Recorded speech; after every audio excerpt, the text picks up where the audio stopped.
मित्रों नमस्कार। आज हम एक बार फिर से आपके साथ हैं और बड़ा अच्छा लग रहा है। ये अब एक ऐसा माध्यम हो गया है, हालांकि हम एक दूसरे को देख नहीं पा रहे हैं। मैं आपको नहीं देख पा रहा हूँ, आप मुझे देख पा रहे होंगे, लेकिन अब इस तरह से लगभग आदत सी पड़ गई है। और मैं बहुत बहुत धन्यवाद देता हूँ अर्पण जी को, जो लगातार इस कोरोना काल में लगे रहे। और मतलब मैं तो कल कह रहा था कि दिन में दो दो तीन तीन कार्यक्रम कर देते थे। और मतलब इनके साहस और इनकी ऊर्जा ही है जो एक दिन में इतने कार्यक्रम करना और सबको संयोजित करना, सबसे बात करना, फिर सबको तैयार करना, उनके लिए समय निकालना, फिर खुद तैयार होकर बैठना, लोगों को जोड़ना, ये आसान काम नहीं है। तो जब इन्होंने कहा कि कहानी पढ़नी है, तो मैंने कहा ठीक है, कोई बात नहीं। रविवार का दिन है, खाली दिन है, तो थोड़ा सा तो एक आध घंटा समय निकाला जा सकता है। और आप लोगों के सामने आके वैसे ही काफ़ी अच्छा लगता है। तो मैं आज एक नई कहानी, बिल्कुल नई कहानी है, जो अभी छपी नहीं है कहीं। ये अगले महीने जो नए साल का विशेषांक आता है परिकथा का, उसमें ये कहानी आएगी। उसके पहले मैं ये कहानी आप वहाँ अगले महीने के अंक में लेके देख सकते हैं, पढ़ सकते हैं। लेकिन उसके पहले मैं आपको ये कहानी सुनाता हूँ। ये कहानी दरअसल एक ऐसी उम्र के लोगों की कहानी है, व्यक्ति की नहीं। एक ऐसी उम्र में जब लोग आ जाते हैं, और ख़ासकर महानगरों में रहते हुए और नौकरी करते हुए इस तरह की ऊब पैदा हो जाती है, तब उन्हें महसूस होता है कि हम अपनी जड़ों से कट के यहाँ क्या पाने आए थे शहर में। इतने दिन जो नौकरी की तो क्या हासिल किया, आखिर जिन जड़ों से हम कटे वहाँ कितना रस था। वो रस उनको याद आने लगता है और लगता है कि नहीं, जीवन, असली जीवन तो वही है। बहुत सारे लोग इस उम्र में, मैं पिछले दिनों फेसबुक पर भी और वैसे भी बातचीत के दौरान बहुत सारे लोगों से मैंने ये सुना। हमारे कई मित्र जो रिटायरमेंट के बाद गांव में जाके रहने भी लगे हैं और रहना चाहते हैं बहुत सारे लोग कि गांव की तरफ लौटा जाए, गांव में रहा जाए, वहीं असली जीवन है। लेकिन आप जड़ों से जब कट के आए थे शहर, तो वो एक अलग उमंग था, उमंग थी। और आप जिस तरह से जीना चाहते थे, जो सपने लेकर आए थे, फिर आपने अपने आप को बनाया और तमाम तरक्की करते हुए, उसमें जद्दोजहद करते हुए, झेलते हुए, तमाम तिकड़मों को पार करते हुए आपने एक जो मुकाम हासिल किया, और फिर उस मुकाम से आपने अवकाश लिया। फिर उस में फिर आप लौट के जाना जब चाहते हैं कि जहाँ से हम चले थे वहीं पहुँच जाएं, तो कितना संभव हो पाता है, उसमें कितनी मुश्किलें आती हैं, ये सब मैं सुनता रहता हूँ, देखता रहता हूँ, और कई चीज़ें अनुभव भी की हैं। तो उसी तरह के अनुभव पर ये कहानी है। मुझे लगता है कि सुन के आपको अच्छा लगेगा। अगर शुरू करना है तो मुझे एक संदेश भेज दें, मैं शुरू करता हूँ कहानी। नहीं अभी रुकना हो तो मैं थोड़ी देर और रुकता हूँ।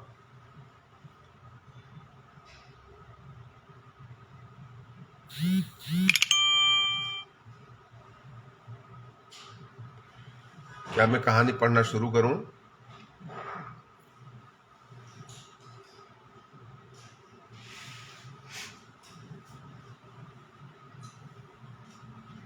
अर्पण जी मुझे एक संदेश करेंगे तो मैं फिर शुरू कर दूंगा कहानी पढ़ना।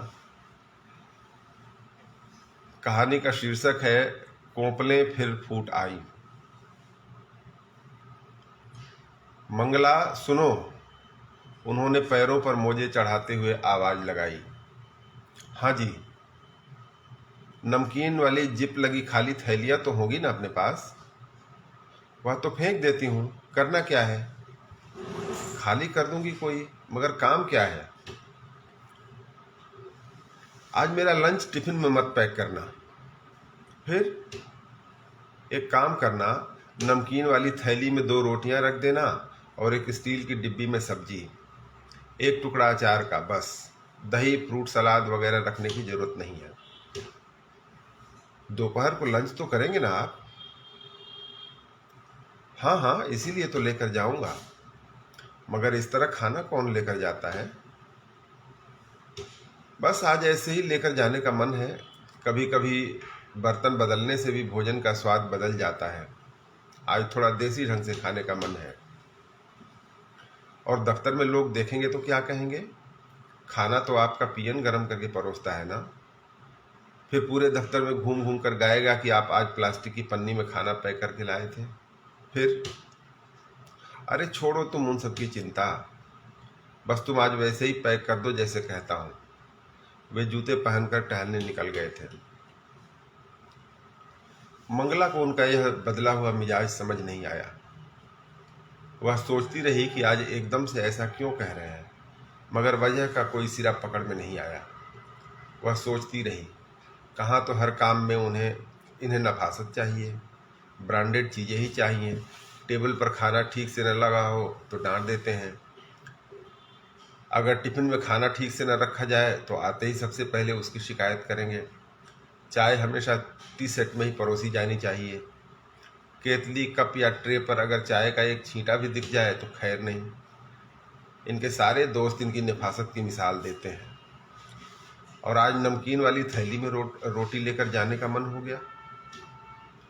वे टहलने निकल गए थे, मगर मंगला की उधेड़-बुन बनी रही, बढ़ती गई। फिर आखिरकार उसने तय किया कि लंच वह वैसे ही पैक करेगी जैसे रोज करती है। अभी ड्राइवर बैग वगैरह उठाने आएगा तो लंच की टोकरी भी रखवा दूंगी। पता नहीं है कौन सा नया शौक चढ़ गया है इनको आज। वे आज कुछ जल्दी टहलकर वापस आ गए थे। 1 घंटे के बजाय आधे घंटे में ही। घर में घुसते ही उनकी नज़र डाइनिंग टेबल पर रखी लंच वाली टोकरी पर पड़ी। वे देखते ही समझ गए कि मंगला ने लंच रोज की तरह ही पैक कर दिया है। जैसा वे कह गए थे वैसा नहीं किया। खाना बनाने वाला लड़का रसोई में खटर पटर कर रहा था। उसे पता था कि साहब टहल कर आएंगे और नहा धोकर खाने की टेबल पर बैठ जाएंगे। उन्हें गर्मा गर्म नाश्ता चाहिए होता है। दफ्तर ले जाने के लिए खाना तैयार करने के बाद वह नाश्ते की तैयारी में जुट जाता है ताकि गर्मा गर्म परोस सके। कमरे में खड़ी तकिए का कवर बदलती हुई मंगला ने तिरछी नज़र से उन्हें आते हुए देखा और यह भी देखा कि साहब ने टेबल पर रखी लंच की टोकरी को गौर से देखा है। उनके चेहरे पर निमिष भर को अपनी अवहेलना की पीड़ा रेंगी। माथे पर बल पड़ा, फिर चेहरा समभाव में आ गया। मंगला ने उनके चेहरे पर उभरे इस भाव को नोट भी किया। वह सोच रही थी कि जरूर वे कुछ कहेंगे, मगर उन्होंने कुछ नहीं कहा। तौलिया उठाया और सीधे बाथरूम में नहाने घुस गए। मंगला आश्वस्त हुई कि चलो उनका मन बदल गया है। वे नहाकर बाहर निकले, कुर्ता पैजामा पहना और नाश्ते के लिए टेबल पर आ गए। मंगला देखकर हैरान हुई। दफ्तर के कपड़े पहनने के बजाय इन्होंने घर के कपड़े क्यों पहन लिए। उसके मन में खटका हुआ कि कहीं नमकीन की थैली में रोटी ले जाने की तरह आज घर के कपड़ों में दफ्तर जाने का शौक तो नहीं चढ़ गया इन्हें। उसने पूछा, आज दफ्तर इन्हीं कपड़े में जाएंगे क्या? नहीं, दफ्तर नहीं जा रहा, तबीयत कुछ ठीक नहीं लग रही, आराम करूँगा। मंगला समझ नहीं पाई कि आखिर माजरा क्या है। कल रात को ही तो उसने इन्हें फ़ोन पर बत्रा साहब से बात करते सुना था कि आज कोई ज़रूरी काम निपटाना है। उनसे वादा भी किया था कि उस काम को ये आज ही निपटा देंगे। थोड़ी देर पहले भी ठीक ठाक टहलने गए थे। फिर पार्क में ऐसा क्या हुआ जो एकदम से तबीयत खराब हो गई? पार्क में टहलते हुए तो ये किसी से बात भी नहीं करते। ऐसा भी नहीं कि किसी बेंच पर बैठकर फुर्सतिया लोगों से इधर उधर की बातों पर बहसें बतियाएं, गप्पे लड़ाएं। फिर इतनी ही देर में इन्हें हो क्या गया? क्या पता उम्र हो रही है, कोई परेशानी अचानक न पैदा हो गई हो। कहीं दिल की परेशानी तो नहीं? इस उम्र में ज़्यादातर लोगों को दिल की परेशानी हो जाती है। दिल के बारे में सोचकर मंगला का दिल अचानक तेज धड़कने लगा। आजकल यह परेशानी आम हो गई है। हे भगवान, ऐसा न हो। आखिर उसने पूछा, कैसा महसूस हो रहा है? सांस लेने में तो कोई तकलीफ महसूस नहीं हो रही ना? डॉक्टर के पास ले चलें? नहीं नहीं, ऐसी कोई बात नहीं। आराम करूंगा तो ठीक हो जाऊंगा। हो सकता है थोड़ी देर में ठीक महसूस करने लगूं तो दफ्तर भी चला जाऊंगा। तुम चिंता बिल्कुल मत करो। नाश्ता लगा दो, उन्होंने बड़े शांत भाव से कहा। अगर कोई परेशानी है तो टालिए मत, एक बार डॉक्टर से मिल आते हैं, चेकअप करा लेते हैं।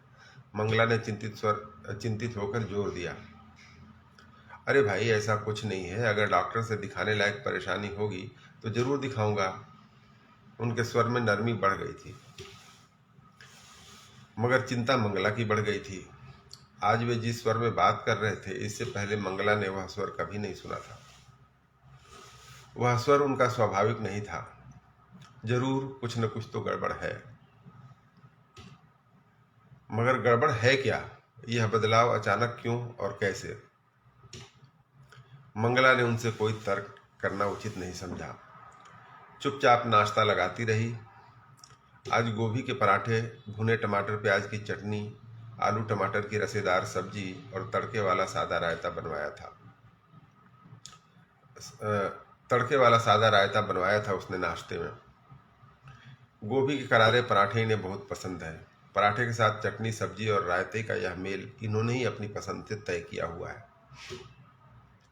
उन्होंने चुपचाप नाश्ता कर लिया। रोज तो नाश्ते की तारीफ करना नहीं भूलते थे। कोई कमी हो तो उसे भी बताते हैं। जितनी नफासत से भोजन करते हैं उतनी ही नफासत उन्हें भोजन बनाने में भी दिखनी चाहिए। भोजन के बारे में चर्चा करने में इन्हें बहुत आनंद आता है। जगह जगह के व्यंजनों पर देर तक चर्चा कर सकते हैं। कौन सा व्यंजन कैसे बनता है उसकी विधि भी बताएंगे। किस व्यंजन में किन किन मसालों और किन किन चीज़ों का मेल अच्छा होता है, इसकी तो इन्हें जैसे विशेषज्ञता है। काम वाला लड़का भी अब तो इतने सालों में इनके बताए व्यंजनों का विशेषज्ञ हो चुका है। अब उसे कुछ बताना नहीं पड़ता। उसे हमारी पसंद नापसंद अच्छी तरह पता है, मंगला सोच रही थी। वे नाश्ता करके उठे और बिस्तर पर चले गए।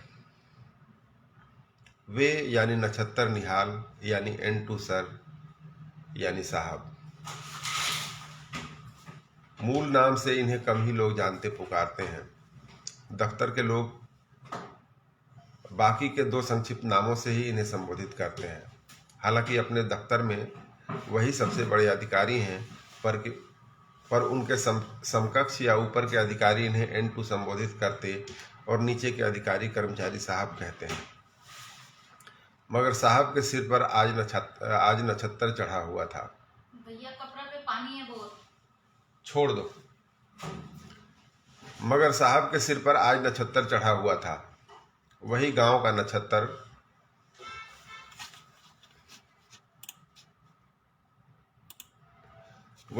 नक्षत्र, जो यूरिया खाद के प्लास्टिक बैग को सिलकर माँ के बनाए झोले में किताबें कॉपियां भरकर कीकर के जंगलों से होता हुआ सरकारी स्कूल में पढ़ने जाया करता था। स्कूल की घंटी बजने से पहले पहुंचने का प्रयास करता था। स्कूल के हेडमास्टर बड़े खूंखार हुआ करते थे। वे पढ़ाते कम, कीकर की सिटकनी से पीटते अधिक थे। घंटी बजने के बाद पहुंचो तो दोनों हाथों पर एक एक सिटकनी खाने की सजा तय थी। वह सिटकनी कभी हेडमास्टर खुद लगाता, कभी कक्षाध्यापक, तो कभी कक्षा का मॉनिटर यह दायित्व निभाता था। कक्षाध्यापक और मॉनिटर तो फिर भी हल्की चोट मारते, मगर हेडमास्टर की सिटकनी से देर तक हथेलियों में जलन बनी रहती थी। उन्हीं कीकर की झाड़ियों के बीच वे एक घर बनाना चाहते हैं।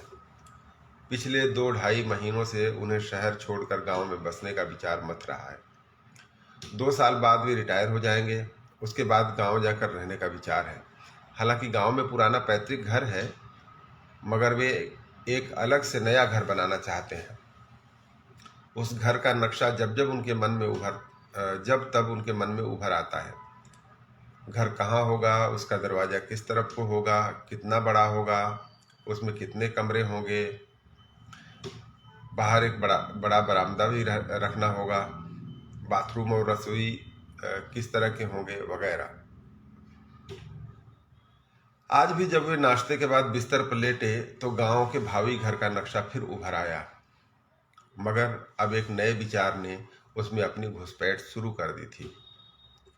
दरअसल नमकीन वाली थैली में लंच पैक करने के बजाय मंगला का रोज की तरह टिफिन में खाना रखना उन्हें आहत कर गया था। वे बार बार महसूस कर चुके हैं कि आजकल छोटी छोटी बातें उन्हें आहत कर जाती हैं। वे जो चाहते हैं वैसा न हो तो दुखी हो जाते हैं। यह आदत उन्हें पहले नहीं थी। इस आदत को वे बदलने का प्रयास भी करते रहते हैं, खुद से जिरह करते, लड़ते, खुद को समझाते रहते हैं कि अपनी पसंद नापसंद या अपने विचार दूसरों पर थोपना उचित नहीं, मगर वे शायद खुद खुद को समझा नहीं पाते। अनचाहे आहत हो ही जाते हैं, फिर देर तक, कई बार 2-3 दिन तक अनमने रहते हैं। अब यह सवाल बार बार उनके भीतर जोर मार रहा था कि नक्षत्र, गांव में घर बनाने का रुमानी विचार तो तुमने पाल लिया है, जिद करके घर बना भी लोगे, पर तुम्हारे साथ वहां रहेगा कौन? क्या मंगला जाएगी तुम्हारे साथ? वह रह पाएगी वहां? जब उसे तुम्हारा प्लास्टिक की पन्नी में रोटी लपेट कर ले जाना पसंद नहीं, तो वह गांव में रहने को भला कहाँ तैयार होगी? फिर उन्होंने खुद को प्रबोधा, मैं तो फिर भी गांव में पला बढ़ा, वहां के जीवन में आसानी से रच बस जाऊंगा, पर मंगला का तो गांव से नाता मेहमान की तरह का ही है। थोड़े दिन के लिए गई, फिर वापस शहर। उसके पिताजी तो जयपुर शहर में नौकरी करते थे, वहीं पली बढ़ी। गांव के लोगों को उसने उस तरह अखबार या कपड़े में रोटी लपेट कर दफ्तर ले जाते कभी नहीं देखा, इसलिए उसे अटपटा लगना स्वाभाविक है। फिर गांव में जाकर बसने को कैसे तैयार होगी? फिर उन्होंने खुद को समझाया, नहीं नहीं, मंगला जाएगी मेरे साथ।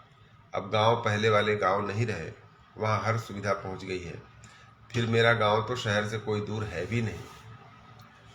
सड़क के मील का पत्थर बताता है कि वहां से जयपुर शहर 36 किलोमीटर दूर है। जयपुर जिस तरह से फैल रहा है, न जाने कब मेरा गांव भी शहर के भीतर आ जाए। अभी घर बना लेंगे तो बना लेंगे, वरना बाद में जमीन खरीद कर बनाना बहुत महंगा पड़ेगा। अभी तो जमीन अपनी है, केवल बिल्डिंग मटेरियल और बनाने का खर्चा आएगा। मैं जा रही हूँ। ठीक है। अगर जयपुर विकास प्राधिकरण वहां तक अपना विस्तार कर लेगा तो घर बनाना आसान नहीं रहेगा। वहां अपना कुछ खेत भी है, पिताजी के न रहने के बाद बटाई पर देना पड़ता है। वहां रहेंगे तो एक ट्रैक्टर खरीद कर खेती किया करेंगे। फिर दिल्ली दूर ही कितनी है। अब तो सड़कें इतनी अच्छी बन गई हैं, 4-5 घंटे में जयपुर से दिल्ली। जब मन हुआ आ गए दिल्ली। यहाँ अपना घर तो है ही, जितने दिन मन हुआ रहे, फिर लौट गए। आना जाना लगा रहेगा।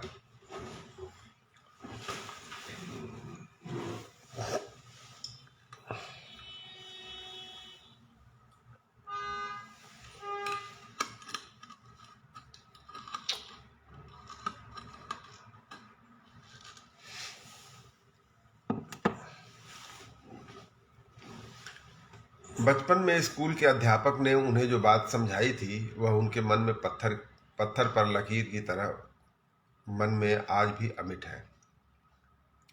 जो कुछ तुम्हें तुम्हारे समाज ने दिया है, उसे दोगुना करके अपने समाज को लौटाना तुम्हारा फर्ज है।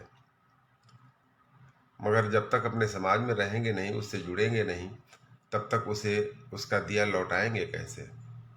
उनके बीच रहने, उनसे जुड़ाव बनाने के लिए तो उनकी तरह रहना भी पड़ेगा। थोड़ा तो उनके रंग में खुद को ढालना होगा। यह शहर वाली नफासत तो वहाँ चलेगी नहीं। इस नफासत से तो उनसे दूरी ही बढ़ेगी। मगर उनकी तरह रोटी लपेट कर ले जाना चाहा तो घर में ही प्रतिरोध। हमारे दफ्तर के कई चपरासी भी तो इसी तरह रोटियां लपेट कर लाते हैं। वे इस महानगर में भी अपने गंवई अंदाज में जी रहे हैं। उनमें सभ्य दिखने की कोई ललक नहीं, गंवई होने पर शर्म नहीं।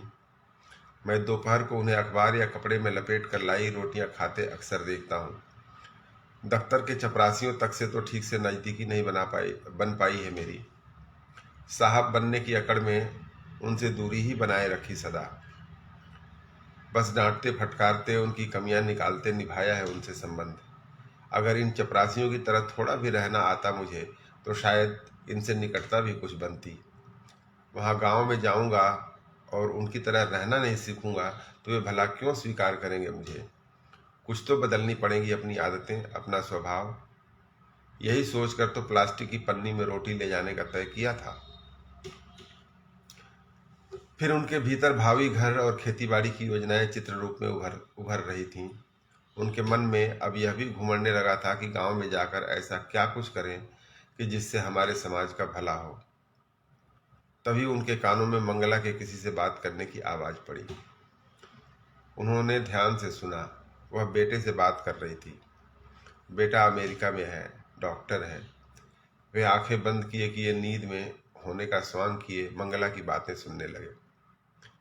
हालांकि मंगला ड्राइंग रूम में बैठकर हल्के स्वर में बात कर रही थी, पर वे स्फुट ही सही उसकी बातें सुन सकते थे। आदमी जिस पर ध्यान केंद्रित करता है वही आवाजें उसे सुनाई पड़ने लगती हैं। बाकी बाहर की आवाजें छन कर अलग हो जाती हैं। वैसे वे यह भी जानते हैं कि मंगला ने बेशक उनके सोने में खलल न डालने का प्रयास करते हुए धीमी आवाज में बात करनी शुरू की है, पर जल्दी ही भूल जाएगी कि उसकी आवाज कब तेज हो गई। और वही हुआ।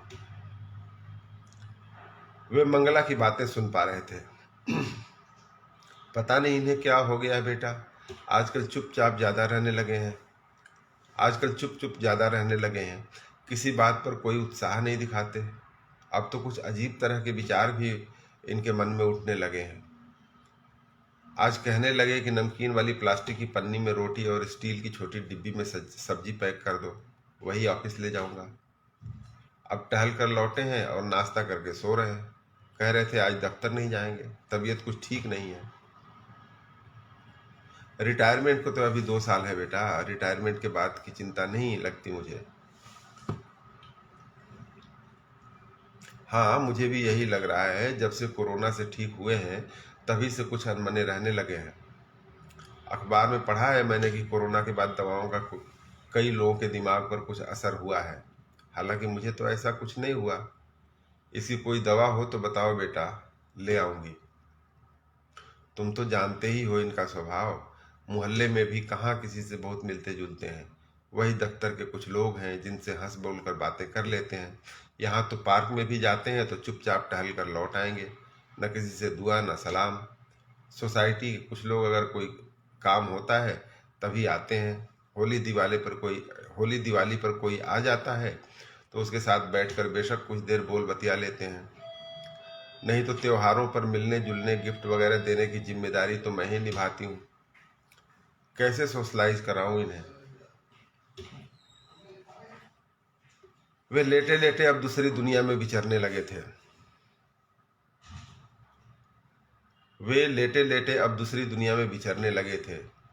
वे समझ गए थे कि माँ बेटे के बीच क्या बातें चल रही हैं। अब वह अपनी माँ को कुछ दवाइयाँ बताएगा और यह मुझ पर उन्हें खाने का दबाव डालेगी। फिर रात को बेटे का फोन आएगा और मुझे अपने मेडिकल साइंस के कुछ नए रिसर्च बताएगा। खबर तो बेटी को भी पहुंचेगी ही। वह भी रात को अपनी नसीहत की पोटली खोलकर बैठ जाएगी। बेटी कुछ ज्यादा ही ज्ञान देती है। लाडली जो है उनकी, वही एक है जो उन्हें डांट भी देती है और वे उसकी बात चुपचाप सुन भी लेते हैं। बेटी सॉफ्टवेयर इंजीनियर है। पिछले साल शादी हो गई। दोनों पुणे में नौकरी करते हैं। यह सोशलाइजेशन वाला ज्ञान दरअसल उसी का है। उसी से पत्नी और बेटे के भीतर यह धारणा बैठ गई है कि वे लोगों से मिलते जुलते नहीं। बेटी की छवि मन में उभरी तो मन कुछ कोमल हो गया। वे अब तक बेशक उनके इशारों का खंडन करते रहे हैं, पर अब उन्हें एहसास होने लगा है कि पत्नी और बच्चों का उनके बारे में आकलन गलत नहीं है। वे लेटे लेटे अब दूसरी दुनिया में विचरने लगे थे। हाँ, वे सब सही ही तो कह रहे हैं। मैं बचपन से ऐसा ही रहा हूँ। बहुत सारे लोगों से मिलना जुलना नहीं, भीड़ भाड़ पसंद नहीं, बस काम से काम। बचपन में पढ़ने और पिता के कामों में हाथ बटाने में ही ज़्यादा वक्त बीतता था उनका, जबकि उनकी उम्र। मैं लाइव बेटा, सॉरी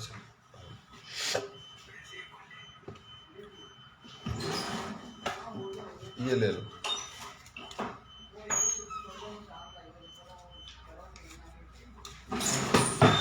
सॉरी, बीच में डिस्टरबेंस घर में चलता रहता है, माफ़ी चाहता हूँ। बचपन में पढ़ने और पिता के कामों में हाथ बटाने में ही ज़्यादा वक्त बीतता उनका, जबकि उनकी उम्र के बच्चे खेलने कूदने मौज मस्ती में ज़्यादा समय बिताते थे। गांव के लिए लोग उनके इस स्वभाव की बड़ी तारीफ करते थे। कहते, बत्ती का बेटा बहुत लायक है, फालतू के कामों में वक्त जाया नहीं करता, पढ़ने लिखने में ही लगा रहता है।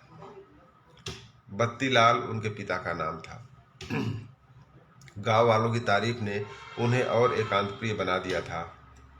आदमी अपनी अपेक्षाओं पर बेशक खरा न उतरे, पर समाज की अपेक्षाओं पर 100% खरा उतरना चाहता है। वे भला युवक बनने के प्रयास में बहुत सामाजिकता के चक्कर में पड़े नहीं। बचपन की आदतें फिर कभी गई नहीं। जब दिल्ली पढ़ने गए और हॉस्टल में रहने लगे थे, तब तो और एकांती हो गए थे। बस कुछ गिने चुने दोस्त थे जिनसे हंसी ठट्ठा कर लिया करते कभी कभार। वे सब भी एकांत प्रिय और पढ़ाकू ही थे। फिर नौकरी के लिए कंपटीशन के चक्कर में पड़े तो परम एकांतवासी हो गए। अच्छी नौकरी मिल गई थी। अब उनके सामने खुलकर जीने मौज मस्ती करने के बेशुमार मौके थे, मगर वे तब भी रहे दब्बू के दब्बू ही। हाँ, नौकरी में आने के बाद उन्होंने अपनी कलात्मक अभिरुचियों को जी भर कर जिया। चाहे वह पहनने ओढ़ने का शौक हो, अच्छा संगीत सुनने, शास्त्रीय और लोक कलाओं पर किताबें पढ़ना, उन कलाओं गीत संगीतों का संकलन करना हो, सब पर उन्होंने खुलकर पैसा खर्च किया। जब दिल्ली में घर खरीदा तो उसकी सजावट में भी जी भरकर अपनी कलात्मक अभिरुचियां उड़ेली। कहाँ से तो चीज़ें खरीद कर ले आए थे। जहाँ भी किसी बड़े शहर में जाते, वहाँ से कलात्मक चीज़ें चुन कर ले आते। बर्तन तक उनके घर में नामी कलाकारों के डिजाइन किए हुए रखे हैं।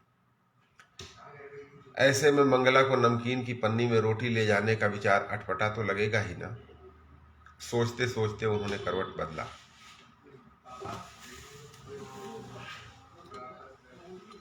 बेटा, थोड़ा आवाज कम कर लो।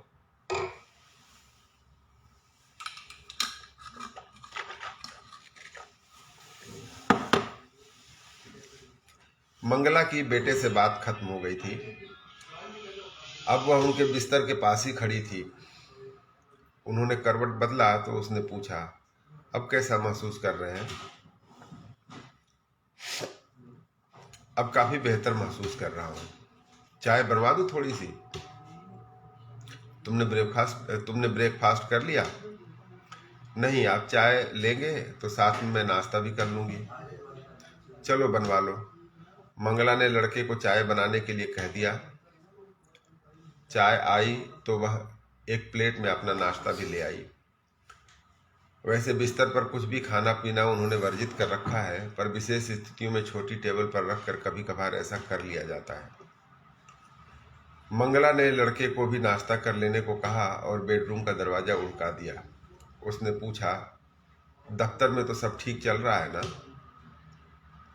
हाँ, तुम कुछ ज़्यादा ही परेशान हो रही हो मुझे लेकर। अरे हो जाता है कभी कभार ऐसा। अब मैं बिल्कुल ठीक हूँ। चाय पीकर दफ्तर चला जाऊँगा, आज काम भी बहुत है।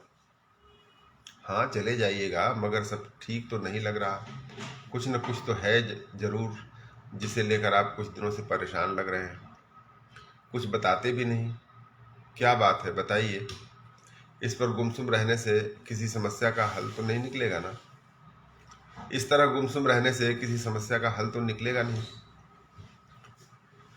वे जानते थे कि बेटे ने माँ को मुझे लेकर क्या ज्ञान दिया होगा। उसी के प्रभाव में वह मेरे पास बिस्तर पर ही नाश्ता करने बैठ गई है। मगर मंगला के सवाल में कुछ ऐसा असर था कि वे उसे टाल न सके। उनके मन ने संकेत किया कि छिपाने या टालने का कोई फायदा नहीं। जो आप सोच रहे हैं उस पर परिवार के लोगों से एक बार बात तो हो ही जानी चाहिए। इसलिए थोड़ी देर चुप रहने के बाद उन्होंने कहा, दरअसल बात यह है मंगला कि मैं अब ऊब गया हूँ शहर से। मन नहीं लगता। लौट जाना चाहता हूँ अपने गांव, अपने लोगों के बीच। मंगला ने उन्हें भर नजर देखा। उनके चेहरे पर गहरी विरक्ति का भाव था।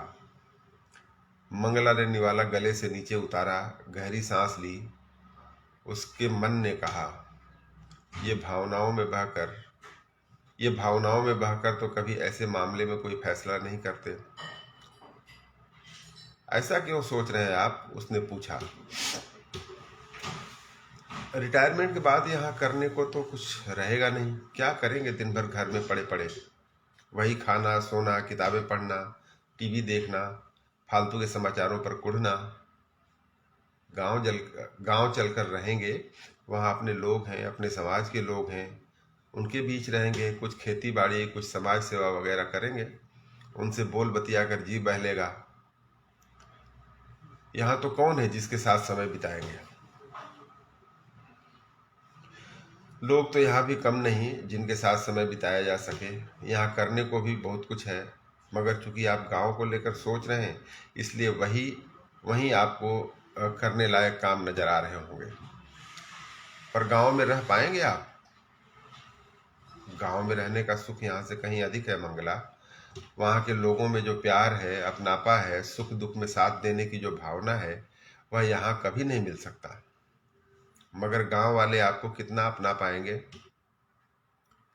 वे अपने लोग हैं मंगला, वे क्यों नहीं अपनाएंगे मुझे? वह तो ठीक है, मगर न अब आप वही रह गए हैं जो गांव छोड़ने से पहले थे, और न गांव के लोग वही रह गए जो आपके गांव छोड़ने से पहले थे।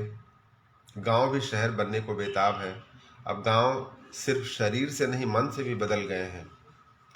वहां जाने का विचार बुरा नहीं है, मगर वहां जाकर आप यहाँ से भी अधिक अकेले पड़ जाएंगे। अभी तक तो आप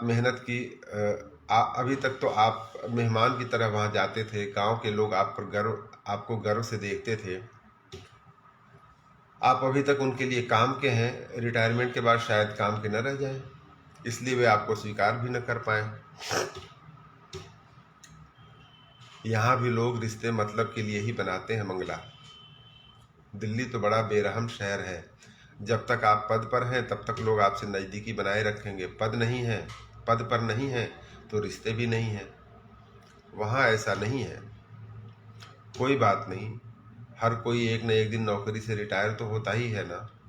उसकी क्या चिंता, यहीं कुछ न कुछ कर लेंगे आप। बहुत सारे लोग करते हैं। फिर यहाँ जो सुविधाएं हैं वो आपको गांव में तो नहीं मिल सकती ना। अभी हमें कोरोना हुआ, अच्छे अस्पताल में इलाज हो गया। वहाँ होते तो हो पाता ऐसा इलाज? कितने लोग तो गांव में अस्पताल पहुंचने से पहले ही चल बसे, बेचारों का चेकअप तक नहीं हो सका। जो अस्पताल गए उन्हें बिस्तर तक नहीं मिला। छोड़ो भी उसकी बात, महामारियों में अच्छे से अच्छे देशों का दम फूल जाता है। देखा नहीं तुमने कि हमसे न जाने कितने गुना संपन्न देश भी अपने लाखों लोगों को नहीं बचा पाए। मगर वहाँ गांव में अगर बीमार पड़े तो कम से कम देखभाल करने वाले, सुबह शाम हाल चाल लेने वाले तो आते रहेंगे। यहाँ कौन है? किसे फुर्सत है यहाँ? अरे दूसरों की तो छोड़ो, अपने ही बच्चे कहाँ साथ दे पाएंगे? वहाँ तो पूरा गांव मदद को तैयार मिलेगा। कैसी बातें करते हैं आप भी? बच्चे क्यों नहीं दे पाएंगे साथ भला? दे पाए क्या? जब हम अस्पताल में भर्ती थे, एक बिस्तर पर मैं, दूसरे पर तुम। मैं तो यही सोच सोच कर परेशान था कि अगर तुम्हें कुछ हो गया तो मैं ही कंधा नहीं दे पाऊंगा। उनकी आंखों में कुछ नमी उतर आई थी। अरे वह मजबूरी थी, बच्चे आते भी तो कैसे? आने जाने के साधन बंद थे। वही तो कह रहा हूं मैं। यहाँ सुविधाएं चाहे जितनी हों, पर हर कोई अपने में व्यस्त है। यहाँ आत्मीयता नहीं है। जहाँ आत्मीयता नहीं वहाँ बीमारियां ही विराजती हैं। गांव में आत्मीयता है, इसलिए लोग निरोग हैं। वहाँ बीमार होंगे ही नहीं हम। यहाँ तो खुद को स्वस्थ रखने के लिए कितने जतन करने पड़ते हैं। वहाँ चलते फिरते रहेंगे, रोग व्याधि फटकेगी ही नहीं। यह सब आपकी खाम ख्याली है। वहाँ लोग ज़्यादा बीमार पड़ते हैं, फिर पड़ते हैं तो उनका स्वस्थ होना कठिन होता है। मंगला, हम बीमारी लेके क्यों बैठ गए? सवाल बीमारी या सेहत का नहीं है, सवाल है आत्मीयता का, लगाव का, लोगों के साथ मीठे रिश्तों का। वह यह शहर कभी हमें नहीं दे पाएगा। जब तक तुम में रस है तब तक यह पेरता रहेगा।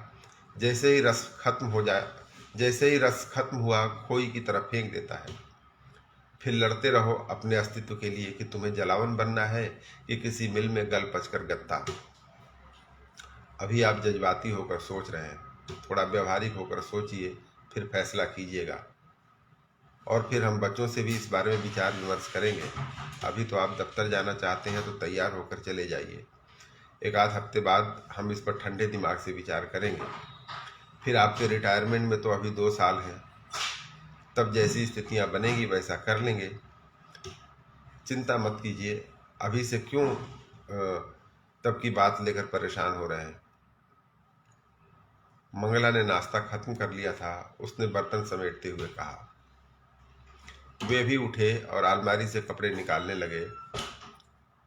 ड्राइवर को फोन कर दिया कि वह ऊपर आकर बैग वगैरह लेकर जाए। मंगला से बातें करके अब वे काफी हल्का महसूस कर रहे थे। कहानी समाप्त हो गई। एक छोटी सी कहानी थी। ऐसे विचार आते रहते हैं लोगों के मन में, कभी कभी हमारे भी मन में आते रहते हैं कि रिटायरमेंट के बाद जाकर गांव में रहेंगे, लेकिन गांव की स्थितियां भी कोई बहुत अनुकूल नहीं रह गई हैं जिस तरह की चीज़ें हैं। तो इस तरह के विचार आते रहते हैं। अब ये पता नहीं कहानी बन भी पाई या नहीं बन पाई, या सिर्फ विचारों का पुलिंदा हो गया। आपने इतने धैर्य से सुना, उसके लिए बहुत बहुत धन्यवाद। बहुत बहुत आभारी हूँ अर्पण कुमार जी का कि वो मुझे इस तरह से जोड़ लेते हैं और आप लोगों के सामने मुझे कुछ कहने का मौका देते हैं।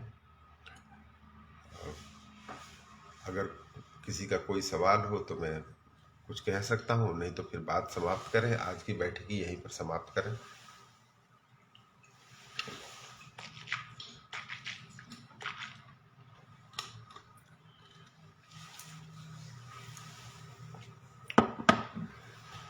मेरे ख्याल से अब कहानी समाप्त करनी चाहिए। बहुत बहुत धन्यवाद आप लोगों का। नमस्कार।